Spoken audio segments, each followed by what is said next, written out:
This is unexpected. We're getting an all-new Kia. It's called the K4. Now, they're just calling the Forte the K4 now going forward. You know, it's not the first time we've had separate naming for the US market kind of converge with the naming over in Korea. If we look at the Sedona, right? That was the what is now the new Carnival, which has always been the Carnival for the minivan over in Korea. If we look at the Optima, which is now the K5, it's always been called the K5 over in Korea. And now the Forte getting ready for a new generation. It's being teased now. It's going to be revealed at the New York International Auto Show in just a few days. We're going to break down the images here. Grab your snacks and drinks and buckle in. Yeah, rest in peace, Forte. All of that name equity, brand equity, that name recognition, it's out the window. And like the Optima, did it really tug at our heartstrings? No, it did not. Now the Rio's gone. The Rio, well, you know, it's kind of called the K3 in other markets. That already got redesigned. It doesn't look like we're going to get the K3 at all, aka Rio, for the North American market. Rest in peace, Rio. But we're going to get into the Forte here, aka K4, and break down these images. They gave us 3 different images. Then we'll get into the press release. But the images, we're looking at, for the first time ever, the new design of a total redesign of the K4/Forte. It looks long, and maybe it's because it's the sloping roof line here. And check how chunky that is. But I actually doctored up these images to bring out maybe a little bit more detail. Kia did a really good job at masking certain things here. All right, so let's start at the front and work our way back. All right, we have very intricate daytime running lights here, like a big electrified T is what it looks like to me, with a single headlight beam kind of nestled at the intersection of that T. It looks like we have some evolution of that tiger nose grille to some degree, but again, it's kind of hard to tell from this angle. The hood looks pretty smooth here. Not a lot of definition or detail, but it could just be the image. We probably have 18-inch wheels down here, and I'm sure we're looking at like a GT model. This is going to have 360 camera. You can tell by having this little nodule, which is a side camera that gives us a top-down or 360 view camera. We have an oversized glass roof here. Not quite a panel roof, but driven the EV6 GT, and that has kind of the same sort of roof style and oversized sunroof. Just look at this sloping roof line. I mean, we see the Civic kind of with sloping roof line. The Corolla has not moved to this, but this is much more in line with the K5's sloping roof line. We have matte black window surrounds, and check this out. I just noticed this. Like the new Prius, which is in a similar segment, mind you, and we'll talk about hybrid powertrain in a little bit, but like the new Prius, we have the handle sucked in to the C-pillar area. That's for aerodynamics. Could it be for cost cutting as well? It's a possibility. All right, as we move to the back, this just looks a bit crazy to me, and props to them for going pretty bold with the design. So you have the sloping roof line and this very vertical piece here with a nice little window in the back corner. But look how chunky and blocky and hard edged this is, while the sloping roof line is this gradual kind of parabolic little line. And check this out. We have kind of like a rear wheel drive presence almost, with a seemingly pretty wide rear fenders here, rear haunches. Okay, so that's the first image. Next image is looking at the back. Almost a light bar that goes all the way across. This is very in line with, let's say, the Kia EV9 in some ways. They're going big with their daytime running lights as well as their brake lights. Look how small and minimal that is. I'm interested to see what it looks like when you turn on the turn indicators and when you hit the brake lights as well. Not a whole lot you can see here, but you can actually see the door handle for the front from this angle. And again, another camera underneath that side mirror. Is this our last image? Yeah, this is our last image from a straight side profile. It definitely looks a lot longer than the current Forte. Maybe that's an illusion because of the sloping roofline nature, but it looks really long. Here's a theory.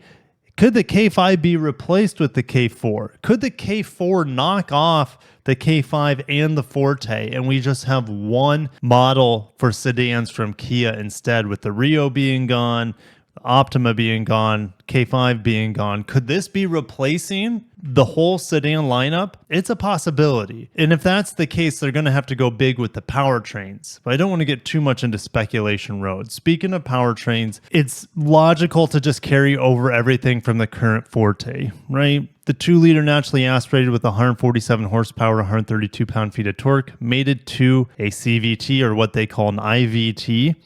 There's also the GT model, which I'm pretty sure we were just looking at, which gives us the 1.6 liter turbo 4-cylinder, 201 horsepower, 195 pound-feet of torque. And you also have the 7-speed dual clutch auto transmission here. But seems like Hyundai, Kia, they're getting away from the 7-speed dual clutch. So don't know what they could put in here. But you can also get it in a manual, and I sure hope they carry over the manual for just save the manuals. Simple as that. There's a dying breed of manual transmissions out there, and the 7-speed dual clutch, I just don't know if it's going to make its way in here. Now, what about a hybrid? The Elantra comes with a hybrid. The K5 still doesn't have a hybrid. The Sonata has a hybrid, which is similar to the K5. Is it possible, we get a hybrid here? Absolutely, it's possible. In fact, I think it's likely, especially with how hot hybrids are. But hey, we've had questionable decisions from Hyundai, Kia in the past. If you look at the Seltos doesn't have a hybrid. If you look at the Kona doesn't have a hybrid on the Hyundai end. And maybe they just, but the Civic's getting a hybrid. The Corolla has a hybrid. Prius is a hybrid. And, that's pretty stout competition for the K4. So I think a hybrid could be in the works, but again, we won't know. So let's get into the press release. We have the teaser images. They are calling it compact sedan, but again, it looks larger than before. Maybe it could replace both the Forte and the K5, but stay tuned. Image alludes to exceptional fusion of advanced technology and alluring aesthetics. Now, I didn't talk about the interior. There's actually leaked images and spy shot images of the interior. I'm looking at it right now, but I don't want to show it on here and get copyright striked for that image. So what I want to do is kind of pull up the redesigned K4 interior and talk about some of the similarities you're going to see here. Well, this steering wheel is not going to be in this new K4 potentially. What the steering I'm looking at has a bar right here in the middle at the bottom to kind of bisect it, but that could be a GT trim thing as well. We could have scrolly wheels instead of just toggle switches here. It looks like it could be a combination of toggle switch and scrolly wheel like I just drove in. The Ioniq 6, I believe, has it, as well as the new Santa Fe that I just drove. If we go to the screens here, these are, I think, 10-inch screens here on the K3, but the K4 could get dual 12-inch screens, similar to the Santa Fe that I just drove on the top end trims. But maybe it's again, two 10-inch screens. It's hard to say from the image I'm looking at. And then right below the screen, you have kind of where the hazard light is. That's where a scroll wheel is for volume. Instead of a volume knob, it's a scroll wheel. It's better than nothing, but I'd rather have a volume knob like we have on this K3. It looks like the tuning knob is out.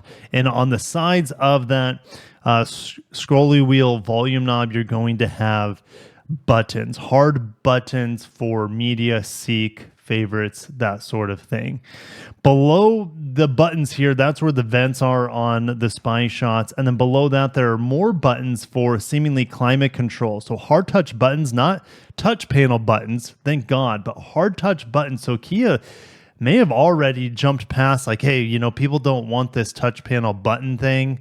We're getting a lot of blowback from maybe customers, but especially journalists. And it looks like there's a whole slew of buttons at the bottom of the vents, which the vents are right here on the spy shot. And it looks like you have heated seat buttons. You have your climate control buttons, which are not like touch feedback. They're actual tactile physical buttons that depress. So that's a beautiful thing. Below that, we actually have a traditional shifter. It's much more blocky compared to this rounded shifter. And that's about all I have to share with the new design here on the K4 interior. But it is going to have a dual screen setup similar to this, and then more physical buttons for climate control, which is a thing of beauty in my opinion. So back to the press release, K4 scheduled for global design reveal March 21st, ahead of world premiere at New York Auto Show March 27th. Okay, so it's going to be available to the masses at the New York International Auto Show for the physical reveal, but the digital reveal I will reveal for you guys on March 21st. That's a day after the QX80 gets digitally revealed as well. And I think actually possibly physically revealed. I wouldn't be surprised if some media out in California, for example, was invited to already do walkarounds on the redesigned QX80, which looks exactly like the monograph. Kia is presenting a live broadcast of the global premiere in New York, so stay tuned. I could do a live stream for you guys as well on that, which is the 27th, so mark your calendars for that as well. Everyone is welcome to join at worldwide.kia.com, so I'll be hanging out there absolutely. That's all the press release. That's it. So let me know if you guys are excited for the design you see here. It's hard to say without having, it's just hidden in shadows, right? It's really hard to say, but it seems much longer than ever before, better technology than ever before. I really want to see the front end grille design and the full rear bumper design as well, but it looks pretty good from what I'm seeing. The only funky bits are right here on this C/D pillar area. What do you guys think? All right, I got to cut it off there. Stay tuned for the reveal of the K4. Rest in peace, Forte. I'll catch you in the next one. Peace.